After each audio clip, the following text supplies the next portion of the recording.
Coaches, welcome to the Youth Football Online podcast. I'm your host, Vin. We have Coach Jeff. You guys? Today, we're going to talk about Coach Jeff's team. We're going to talk about why the Beast formation is one of the best formations in youth football. Coach, let's get started. So, tell us about your team. All right. I got a new team this year. The last 2 years I was with another team. We were really good. You know, we didn't lose a regular season game in 2 years. We won a championship. So I had them for 2 years straight, and we were loaded. We had a good team. It was one of the better teams I've ever had. This year I got a whole new group of kids. Okay, biggest problem we have is we're undersized up front. We are really really small. This team was 6-2 last year in a regular season. They got bumped in the first round, so it's not like I'm starting from scratch or don't have anything to work with. We got a couple players. Skill positions were good, but we're just small up front. And we're in seventh grade. This is a seventh grade team, so I'm looking forward to having them this year and then running it back again as eighth graders. So it's just the biggest challenge is again is we're so small up front, and another major challenge is getting them to buy into what we do and a new way of playing football. My way, what we expect from these kids. So Mhm. we have our first game this Saturday.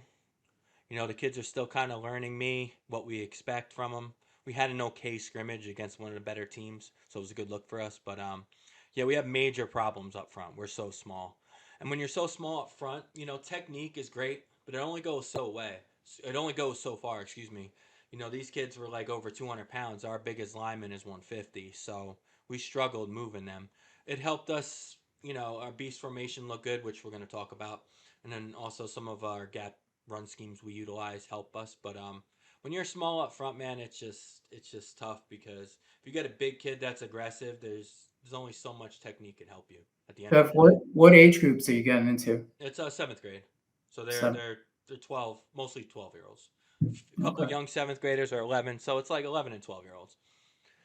But Good. I think we'll be all right. We have our first game this Saturday night, so we'll be able to get a full game film, make some corrections, see where we're at. I may have to make a few changes. I'm not sure about a few kids in certain positions. So we'll learn a lot this weekend, and then we'll make adjustments and go. So maybe we'll talk a little bit how my week one game goes next podcast. But I think this is a good transition point to talk about the beast because since we're so undersized, that's one of the main benefits of the beast is you could utilize this formation if you're small, and it does help because it's giving you sheer numbers at the point of attack. Then you could utilize different blocking schemes and double teams. But when we talk about the beast formation, I'm going to share my screen here just so our viewers could see. Beast formation for us, it does vary. Some teams will have the three up. Okay, we have it like this. Features two tight ends. Okay, and then there's two wing backs and then an offset back here. So the line isn't unbalanced, but the backfield is. So like as far as numbers wise, it's unbalanced. It's technically not a balanced line. It's an unbalanced backfield. But you could see like there's a lot 1, 2, 3, 4, 5, 6 players to one side where there's only three here. And why I like this formation is that it is unbalanced, but there's also a three-man surface away. So we could do some plays coming back because there's two tight ends. So technically, there's two line strengths. So that's one of the main reasons why it's such a good formation. But And yeah, and this is great because most defenses don't adjust, right, to the unbalanced yeah, formation. no, they don't. That's the biggest thing that I've seen with it after running it for since I think 2016 is the first year we've really committed to it. But yeah, most of the time teams just don't align properly. They either won't, most of the time they don't match our numbers. They won't adjust properly or they'll over adjust too. It's one or the other. It's like very few teams, couple well coached teams every year. There's like two or three teams in our league that are good on every age that scout and will have good alignment versus this. But the vast majority of the time, these teams are just allowing their defenders to get outnumbered and outflanked to that side. And then some teams notice it and then they overcompensate and then we hit them going away from the unbalance. So yeah, like you said, most teams don't adjust, and even if they do, they don't adjust properly. So it's like we just got them. And like the best play out of that formation is literally just power to the two wingback side. And we just direct snap, go off tackle. So just sheer numbers. And let me go back to sharing my screen. Let me keep this up a little while. But yeah, the best play out of this is just power. We could block out, we could double team the tackle here, we could insert. You could see the different blocking combinations. You could block down, down, kick out, insert.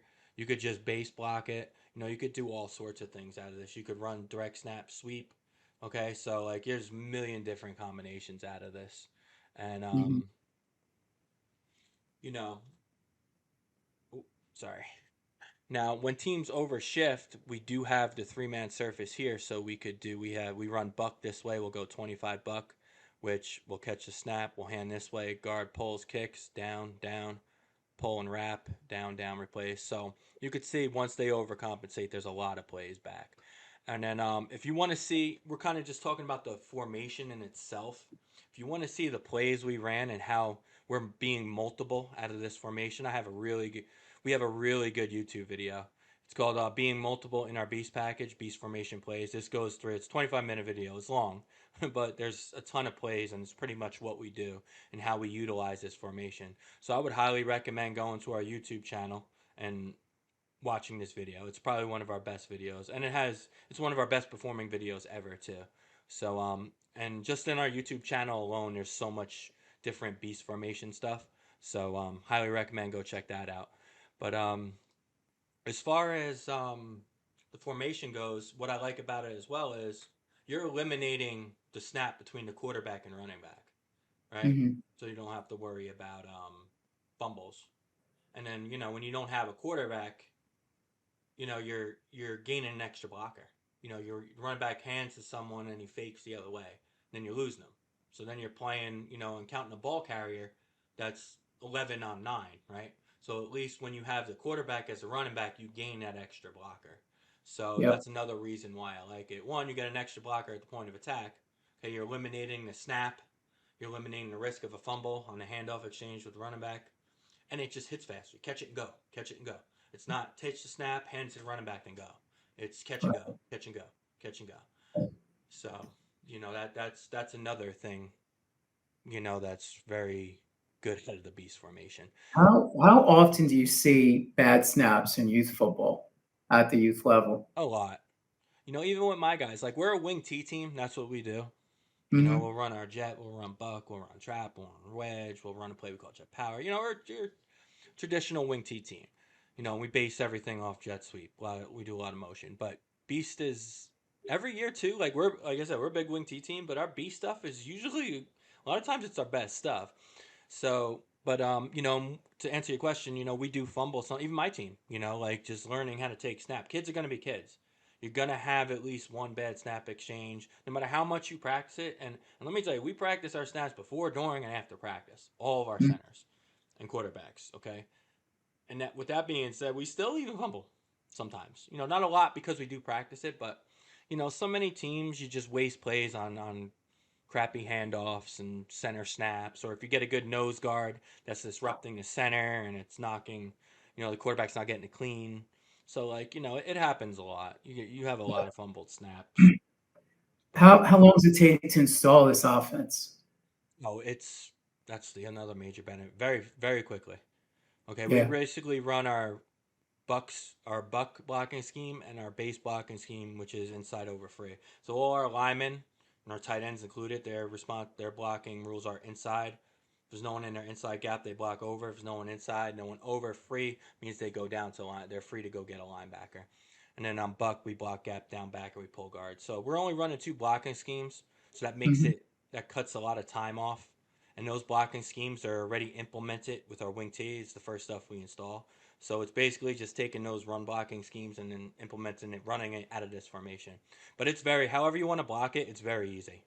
It really is. You could just base block it and use the two wing backs and help do double teams to get movement. There's a lot of different things you can do. I mean, we just installed our beast form. We have a game Saturday night, 6 o'clock, our home field. So I'm excited. But we installed our beast, I would say 3 days ago, at the last our last like preseason practice, we introduced a beast, and it's pretty much we got all our plays in. We got our power in, we got our buck away, we have our sweep, and we have a power pass off of it. So we got 4 plays installed in 3 days. So Nice. and I'll say this is a very very good mid-season install too. Like if you're an I formation, you're a wing T team, you're a spread team, I Yeah. would I would just install this offense. It's just it's so easy and it's a nice change up. And if you're a spread team, I really think you should have this too because sometimes you just need to load up and go. And Hmm. it's easy to install, gets installed very quickly. It's great if you're big.